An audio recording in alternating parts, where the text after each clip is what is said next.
आप सभी को राधे राधे, जय श्री कृष्णा। दोस्तों, ज्येष्ठ पूर्णिमा जो बहुत ही ज्यादा महत्वपूर्ण है लड्डूगोपाल भक्तों के लिए, ज्येष्ठ पूर्णिमा सुहागिन स्त्रियों के लिए तो बहुत ज्यादा फलदायी है, क्योंकि कई जगहों पर जैसे कि उत्तराखंड, महाराष्ट्र, गोवा और गुजरात में यहाँ पर श्रद्धा के साथ ज्येष्ठ पूर्णिमा के दिन ही वट सावित्री व्रत किया जाता है। वट सावित्री व्रत जो है 2 बार किया जाता है दोस्तों, ज्येष्ठ पूर्णिमा को और जो है ज्येष्ठ अमावस्या को। इसीलिए पूर्णिमा को, जो ज्येष्ठ पूर्णिमा आती है, उसे बहुत ही ज्यादा महत्वपूर्ण माना जाता है। जिस किसी के घर में भी लड्डू गोपाल की सेवा होती है, देखिए दोस्तों, अगर हमने 6 जून को निर्जला एकादशी का व्रत किया था तो 10 जून को हम जो है पूर्णिमा मनाएंगे। अगर हमने 7 जून को निर्जला एकादशी का व्रत किया था, तब हम 11 जून को जो है ज्येष्ठ पूर्णिमा का व्रत रखेंगे। 10 जून को सुबह से ही पूर्णिमा लग जाएगी और 11 जून को दोपहर 1:13 तक पूर्णिमा रहेगी। तो आप 10 जून को भी और 11 जून को भी दोनों दिन तक आप पूर्णिमा का व्रत कर सकते हो। दोनों ही दिन में उगा तिथि में पूर्णिमा पड़ रही है। जितने घरों में लड्डू गोपाल जी विराजित है, उन घरों में पूर्णिमा अवश्य मनाई जाएगी, क्योंकि जो एकादशी होती है, पूर्णिमा होती है, ये 2 दिन विशेषकर हमारे ठाकुर जी के, हमारे लड्डू गोपाल के होते हैं और इसीलिए महीने में 1 पूर्णिमा पड़ती है और 2 एकादशी के व्रत पड़ते हैं। हमें यह तीनों अपने लड्डू गोपाल के लिए मानने अत्यंत आवश्यक है। देखिए, अगर आप व्रत नहीं कर सकते, क्योंकि बहुत सारे भक्त ऐसे होते हैं जो किसी ना किसी वजह से व्रत नहीं कर पाते, लेकिन इन 3 दिनों में जैसे कि पूर्णिमा हो गई और एकादशी हो गई, लड्डू गोपाल की सेवा अवश्य करिए। सच्चे मन से अगर आप लड्डू गोपाल को भोग लगाएंगे, उनकी जो है पूर्णिमा की एकादशी की सेवा उन्हें प्रदान करेंगे, तब भी उनका व्रत जितना ही फल प्राप्त होगा। इसीलिए इस पूर्णिमा के दिन अगर आप जो है व्रत नहीं कर पाते, तो आप लड्डू गोपाल की सेवा अवश्य करिए, उन्हें भोग अवश्य लगाइए। और आज की लीला कथा में यही मार्गदर्शन ठाकुर जी ने किया है कि ज्येष्ठ पूर्णिमा के दिन उनकी किस प्रकार से सेवा करने से कौन सा फल प्राप्त होता है। दरअसल उत्तराखंड से ही हमारे साथ कविता जी ने ये लीला कथा शेयर की है। कविता जी कहती है कि वह हर पूर्णिमा पर वह लड्डू गोपाल को पूर्णिमा के हिसाब से, जैसे कि कार्तिक पूर्णिमा हो गई, ज्येष्ठ पूर्णिमा हो गई, जितने भी माह होते हैं उनके अनुसार से जिस प्रकार से भी पूर्णिमा आती है, उसी प्रकार से वह ठाकुर जी को सेवाएं देती हैं और उनके घर पर ठाकुर जी की अपार कृपा है। कहते हैं कि ज्येष्ठ पूर्णिमा के दिन अगर हमारे घर में लड्डू गोपाल जी विराजित है और हम श्रद्धा और प्रेम के साथ उनकी सेवा और पूजा करते हैं, तो हमारे घर में बीमारियां कोसों दूर चली जाती हैं। कविता जी ने जो घटना हमारे साथ शेयर की है वह है 2021 की। कविता जी कहती है कि मैं 2021 में, जब कोरोना पूरे देश में फैल चुका था, सभी लोग बहुत ज्यादा भयभीत थे, उस समय ज्येष्ठ पूर्णिमा के समय उन्होंने लड्डू गोपाल की विशेष सेवाएं की। हर पूर्णिमा की तरह उन्होंने माँ के हिसाब से ज्येष्ठ पूर्णिमा के दिन सुबह उठकर लड्डू गोपाल को दूध से स्नान कराया। पूर्णिमा के दिन अगर हम लड्डू गोपाल को सफेद चीज से स्नान कराते हैं, उन्हें सफेद रंग के पुष्प समर्पित करते हैं, सफेद रंग की चीजों का भोग लगाते हैं, तो हमारे लड्डू गोपाल बहुत अधिक प्रसन्न होते हैं। इसीलिए ज्येष्ठ पूर्णिमा के दिन सुबह लड्डू गोपाल को गाय के कच्चे दूध में तुलसी दल डालकर स्नान कराना चाहिए। लड्डू गोपाल के स्नान जल में सफेद रंग के तिल डालने चाहिए और से रोगों से मुक्ति मिलती है। सफेद रंग के जो हम तिल डाल के लड्डू गोपाल को स्नान कराते हैं, उससे हमें रोगों से मुक्ति मिलती है। साथ ही साथ लड्डू गोपाल के स्नान के दूध से सफेद तिल के साथ साथ थोड़ी सी दही, थोड़ा सा शहद और थोड़ा सा घी और सफेद मखाने डालकर लड्डू गोपाल को अगर हम स्नान कराते हैं, यह चरणामृत बनाकर अगर हम पूर्णिमा के दिन, ज्येष्ठ पूर्णिमा के दिन लड्डू गोपाल को स्नान कराते हैं, तो हमें और हमारे घर के लोगों को रोगों से मुक्ति मिलती है। हमारे घर पर ठाकुर जी की कृपा होती है। उसके पश्चात जो ठाकुर जी का स्नान जल होता है, अगर घर में कोई रोगी है उसे अवश्य ही पिलाना चाहिए, स्वयं भी प्रसाद के रूप में ग्रहण करना चाहिए। ज्येष्ठ पूर्णिमा का अगर आप व्रत करना चाहते हो, अगर आप व्रत करते हो पूर्णिमा का, तो बहुत अच्छी बात है। अगर आप पूर्णिमा का व्रत नहीं करते, सिर्फ और सिर्फ एकादशी का व्रत करते हो, फिर भी आपको पूर्णिमा के दिन लड्डू गोपाल को यह सेवाएं प्रदान करनी है, क्योंकि पूर्णिमा जो है हमारे लड्डू गोपाल की होती है, हमारे ठाकुर जी की होती है। और इन दिनों अगर हम लड्डू गोपाल की सेवा नहीं करते दोस्तों, तो हमारे लड्डू गोपाल उदास हो जाते हैं। जितने आपसे बने, जितनी आपकी सामर्थ्य हो, जो सेवाएं मैं आपको बता रही हूँ, उनमें से थोड़ी बहुत सेवाएं अवश्य ही ज्येष्ठ पूर्णिमा के दिन यानी 10 जून के दिन आपको अवश्य ही करनी है। उसके पश्चात पूर्णिमा के दिन ठाकुर जी को, लड्डू गोपाल को सफेद रंग की पोशाक धारण कराते हैं, सफेद रंग का श्रृंगार कराते हैं, जैसे मोतियों की माला, सफेद फूलों की माला, साथ ही साथ ठाकुर जी के चरणों में सफेद रंग के फूल अर्पित किए जाते हैं। ज्येष्ठ पूर्णिमा के दिन दोस्तों लड्डू गोपाल को सुबह के समय आटे की पंजीरी का भोग लगाने से लड्डू गोपाल बहुत अधिक प्रसन्न होते हैं। हमारे घर में धन संपत्ति की कमी नहीं होती, साथ ही साथ हमारे घर से सभी रोग, सभी बीमारियां दूर चली जाती हैं और ठाकुर जी हमें स्वस्थ जीवन जीने का आशीर्वाद प्रदान करते हैं। अब आटे से पंजीरी कैसे बनाते हैं? आटे को भूनकर उसमें जो है मीठा मिलाकर उसमें से मखाने, थोड़ा सा गोला, थोड़ा सा देसी घी और केले को काट कर उस आटे से में भुने हुए आटे में मिलाकर हम ठाकुर जी के लिए पंजीरी बनाते हैं। आटे से बनी पंजीरी का भोग अगर पूर्णिमा के दिन हम ठाकुर जी को लगाते हैं तो ठाकुर जी कहते हैं स्वयं भोग लगाने के लिए उस भोग की सुगंध से ही आकर्षित होकर हमारे ठाकुर जी दौड़कर उस भोग को लगाने के लिए आते हैं, क्योंकि उन्हें आटे से बनी पंजीरी पूर्णिमा के दिन बहुत ज़्यादा पसंद होती है। आटे से बनी पंजीरी में आप अपनी सामर्थ्य के अनुसार पंचमेवा और भी अधिक मिला सकते हो, जैसे काजू बादाम वगैरह जितना चाहे आप मिलाना चाहो उसमें मिला सकते हो। अन्यथा 5 चीज़ें अत्यंत अनिवार्य है। भुना हुआ आटा, तुलसी दल, मीठे मखाने और देसी घी, इन चीज़ों को मिलाकर ठाकुर जी के लिए और एक केले को काट कर जो है आटे की पंजीरी बनाई जाती है। उसके साथ में ठाकुर जी को, क्योंकि ज्येष्ठ मास में बहुत अधिक ज़्यादा गर्मी होती है, इसीलिए ठाकुर जी को ठंडा रखने के लिए उन्हें पंचामृत का भोग भी समर्पित किया जाता है। आपको पंजीरी के साथ साथ ठाकुर जी के लिए पंचामृत भी बनाना है। उसके लिए आपको कच्चा दूध, दही, शहद और उसमें पंचमेवा, तुलसी दल डालकर और थोड़ा सा मीठा डालकर आपको ठाकुर जी के लिए पंचामृत तैयार करना है। इस पंचामृत का भोग ठाकुर जी को ठंड प्रसाद करने के लिए लगाया जाता है, क्योंकि बहुत ज्यादा गर्मी पड़ती है, इसीलिए ठाकुर जी को पंचामृत पीने से ठंडक मिलती है। ज्येष्ठ मास की पूर्णिमा के दिन दोस्तों अगर आप यह भोग सुबह के समय ठाकुर जी को लगाते हो तो ठाकुर जी बहुत अधिक प्रसन्न होते हैं। वो स्वयं हमारा भोग स्वीकार करने के लिए हमारे मंदिर में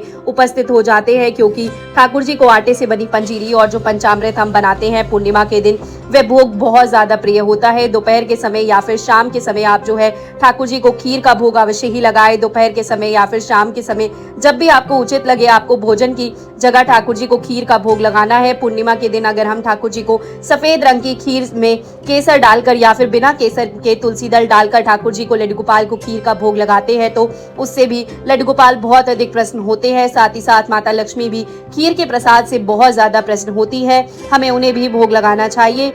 राधा रानी को भी भोग लगाना चाहिए। खीर का भोग लगाने से ठाकुर जी प्रसन्न होकर हमें जो है निरोग और सदा खुश रहने का वरदान देते हैं। दोस्तों अगर आप पूर्णिमा के दिन ठाकुर जी का व्रत रखते हो तो आप जो है हर महीने पूर्णिमा के व्रत करते हो या फिर आप सिर्फ ज्येष्ठ पूर्णिमा का व्रत करना चाहते हो तो सुबह के समय ठाकुर जी की पूजा आरती करने के बाद, स्नान कराने के बाद, सुबह की सेवा के पश्चात शाम के समय ठाकुर जी को खीर का भोग लगाना, चंद्रमा को अर्घ देकर ही आप अपने व्रत को पूर्ण करते हैं।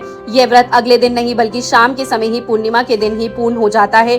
पूजा के समय आप सत्यनारायण की कथा भी कर सकते हो। पूर्णिमा की अगर आप करना चाहते हो उससे भी ठाकुर जी बहुत अधिक प्रसन्न होते हैं। और पूर्णिमा के दिन अगर आप कुछ दान करना चाहते हो तो आपके ऊपर जो है भगवान विष्णु और माता लक्ष्मी की विशेष कृपा होती है। कहते हैं कि इस दिन किया गया दान सिर्फ पुण्य ही नहीं दिलाता बल्कि बीमारियों से और जो हमारे पारिवारिक तनाव होते हैं उनसे भी मुक्ति दिलाता है। तो जितनी आपकी सामर्थ्य है उनके अनुसार थोड़ा बहुत दान ज्येष्ठ पूर्णिमा के दिन अवश्य ही करना चाहिए। ज्येष्ठ पूर्णिमा के दिन अगर हम रोगियों को, जरूरतमंदों को दवाइयाँ या चिकित्सा संबंधी सामग्री दान करते हैं, इससे जो है शरीर रोग मुक्त रहता है, मन शांत होता है। आप किसी भी हॉस्पिटल में जाकर या फिर आपके आसपास में कहीं भी कोई बीमार व्यक्ति है, अगर आप उसे फल फ्रूट दान करते हो, उसे किसी चीज की आवश्यकता है, उसे उस चीज का दान करते हो तो आपको ठाकुर जी रोग मुक्त होने का वरदान देते हैं। कहते हैं ज्येष्ठ पूर्णिमा के दिन एक लोटे के जल में काले तिल डालकर अगर हम पीपल के पेड़ की जड़ में अर्पित करते हैं तो हमारे पितृ दोष दूर हो जाते हैं, घर में सुख शांति बनी रहती है और जो मानसिक तनाव होता है, आर्थिक संकट से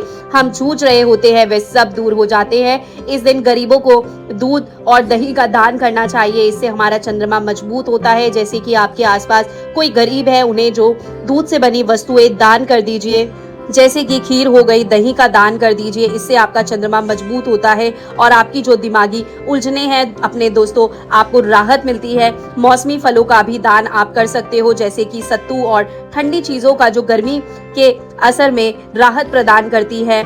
राहगीरों को जल भी पिला सकते हो आप। ज्येष्ठ पूर्णिमा के दिन सुहागिनों को श्रृंगार की चीजें दान करनी चाहिए, जैसे कि अपनी सखी सहेलियों में चूड़ियां, बिंदी, सिंदूर आदि दान करना बेहद शुभ माना जाता है। इससे माँ लक्ष्मी प्रसन्न होती है और जो हमारा दाम्पत्य जीवन होता है उसमें प्रेम बढ़ता है, अतीब के बंधन अटूट होते हैं दोस्तों, उनके बीच तनाव कम होता है, लड़ाई झगड़े खत्म होते हैं और हमेशा माता लक्ष्मी की कृपा से हमें अखंड सौभाग्यवती भाव का आशीर्वाद प्राप्त होता है। इसीलिए ज्येष्ठ पूर्णिमा के दिन श्रृंगार की चीजें अवश्य ही दान करें। दोस्तों इस बार तो देवरू बृहस्पति 9 मई को है।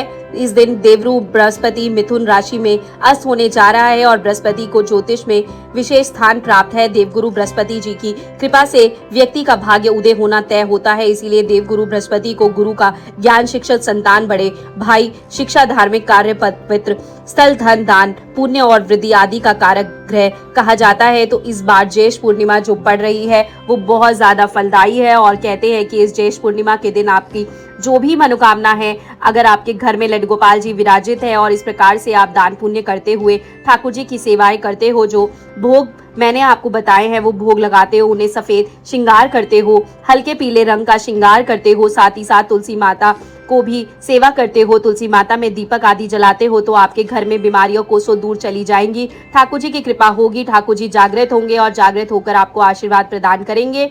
दोस्तों, कविता जी कहती है कि इसी प्रकार से उन्होंने 2021 में ज्येष्ठ पूर्णिमा के दिन लड्डू गोपाल की सेवा की। मैंने जो आपसे शेयर की, उन्होंने उसी प्रकार से दान इत्यादि करते हुए लड्डू गोपाल की सेवा की और ठाकुर जी की कृपा से वे कहते हैं कि हमारे आस पड़ोस में काफी लोग कोरोना की चपेट में आ गए थे, जिससे हमारे घर पर भी बहुत बड़ा संकट मंडरा रहा था। हमें भी ऐसा लग रहा था कि हमारे घर में भी किसी ना किसी व्यक्ति को अवश्य ही कोरोना की चपेट में आना पड़ेगा। उसके पश्चात घर में अगर एक व्यक्ति को यह बीमारी होती है तो लगभग सभी व्यक्तियों को इसका असर पड़ता है, इसीलिए घर में भय का माहौल था। कविता जी कहती है कि मैंने पूरे श्रद्धा और प्रेम के साथ पूर्णिमा का व्रत रखा और ज्येष्ठ पूर्णिमा के दिन ठाकुर जी की सेवा करते हुए उनसे सिर्फ और सिर्फ यही प्रार्थना की कि हे ठाकुर जी, रक्षा कीजिए, मेरे परिवार के लोगों की रक्षा कीजिए, मेरे बच्चों की रक्षा कीजिए, मेरे सुहाग की रक्षा कीजिए, जो इस बीमारी से जूझ रहे हैं उन सभी की रक्षा कीजिए, सबको शक्ति प्रदान कीजिए। हर इंसान को अपने कर्मों के प्रारंभ स्वयं ही भुगतने पड़ते हैं, इसीलिए कविता जी कहती है कि मैंने भी ठाकुर जी की ज्येष्ठ मास में पड़ने वाली पूर्णिमा के दिन दान पुण्य करके, ठाकुर जी की सेवा करके और जो हमारे आसपास रोगी थे उन्हें जरूरतमंद की चीजें दान करने के पश्चात ठाकुर जी से प्रार्थना की कि हे ठाकुर जी, अगर आज आप मेरी कोई मनोकामना पूरी करना चाहते हो तो सिर्फ और सिर्फ मैं इतना चाहती हूँ कि मेरे घर परिवार में सभी लोग स्वस्थ रहे, और वही हुआ। कविता जी कहती है कि यह एक अनोखा चमत्कार था। कविता जी कहती है कि कोरोना के दौरान हमारे घर पर एक व्यक्ति सहायता मांगने के लिए आया और वह कोरोना से ग्रस्त था। उसे देखकर हमें थोड़ा भय भी हुआ कि अगर हमने इसे सहायता प्रदान की तो ऐसा ना हो कि हमारे घर के व्यक्तियों को भी यह बीमारी फैलने लगे, लेकिन हमें अपने ठाकुर जी पर अटूट विश्वास था। हमें अपने ठाकुर जी पर इतना विश्वास था कि हमने बिना किसी संकोच के उस व्यक्ति की सहायता की और देखे ठाकुर जी का चमत्कार। हमारे घर में किसी भी व्यक्ति को एक छींक तक नहीं आई, जो है हमारे घर में किसी व्यक्ति को कोई बुखार, खांसी, जुकाम कुछ भी नहीं हुआ। सभी व्यक्ति स्वस्थ थे। ठाकुर जी की असीम कृपा हुई। धीरे धीरे कोरोना का भय भी खत्म होने लगा। कविता जी कहती है कि हमारे घर में किसी ने भी कोरोना की वैक्सीन नहीं लगवाई थी, फिर भी हमें कहीं भी किसी भी व्यक्ति को किसी भी प्रकार की कोई दिक्कत नहीं हुई, और ये सिर्फ और सिर्फ हमारे ठाकुर जी का आशीर्वाद था। ये सिर्फ हमारे ठाकुर जी की कृपा थी। उनकी कृपा से हमें किसी वैक्सीन की कोई आवश्यकता नहीं थी। उनकी कृपा से हमें डरने की भी आवश्यकता नहीं थी, क्योंकि हमारे पालनहार, हमारी रक्षा करने वाले हमारे ठाकुर थे। और जब कोरोना का समय चल गया, कविता जी कहती है कि मैं इस बात को जब भी किसी को बताती हूँ तो वो लोग सुनकर आश्चर्यचकित हो जाते हैं। तब से लेकर आज तक मैं ज्येष्ठ पूर्णिमा के दिन रोगियों को अवश्य ही दान करती हूँ, साथ ही साथ ठाकुर जी की सेवा भी करती हूँ।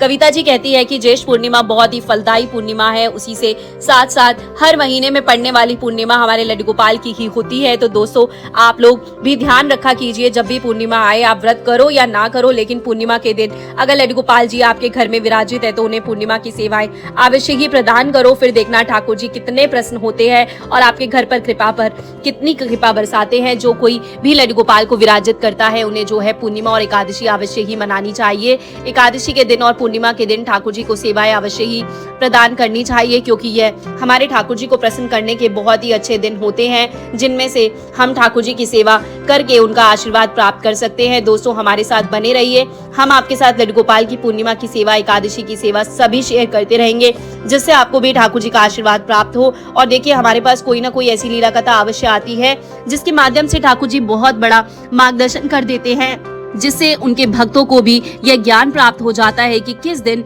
कौन सी सेवा करने से वे प्रसन्न होते हैं और अपने भक्तों को वरदान देते हैं, उनकी मनोकामनाएं पूरी करते हैं। अब कविता जी का बहुत बहुत धन्यवाद कि उन्होंने अपने जीवन की यह लीला कथा हमारे साथ शेयर की जिसके माध्यम से ठाकुर जी ने अपने भक्तों का मार्गदर्शन किया, ज्येष्ठ पूर्णिमा के फल के बारे में बताया, ज्येष्ठ पूर्णिमा की सेवा के बारे में बताया। काफी सारे ऐसे भक्त हैं जो लड्डू गोपाल की पूर्णिमा के दिन भी सिर्फ जैसे रोजाना सेवा करते हैं उसी प्रकार से सेवा करते हैं। हमारे लड्डू गोपाल को ना ही उनका प्रिय भोग लगाते हैं और ना ही हमारे ठाकुर जी को ठंडा ठंडा दूध से पंचामृत से स्नान कराते हैं। तो इसीलिए लड्डू गोपाल ने अपने भक्तों के मार्गदर्शन हेतु यह वीडियो शेयर करवाया है। इसे ज्यादा से ज्यादा शेयर कीजिए ताकि सभी लड्डू गोपाल भक्त ज्येष्ठ पूर्णिमा के दिन लड्डू गोपाल की सेवा करके उन्हें प्रसन्न कर सके, उनका आशीर्वाद प्राप्त करे और ठाकुर जी की जागृत होकर अपने भक्तों के साथ अच्छी अच्छी लीलाएं करे। दोस्तों, अगर आप कुछ पूछना चाहते हो तो कमेंट सेक्शन में मुझे जरूर बताइएगा। आपकी भी कोई लीला कथा है तो मुझे कमेंट सेक्शन में जरूर बताइएगा, मैं आपसे संपर्क करूंगी।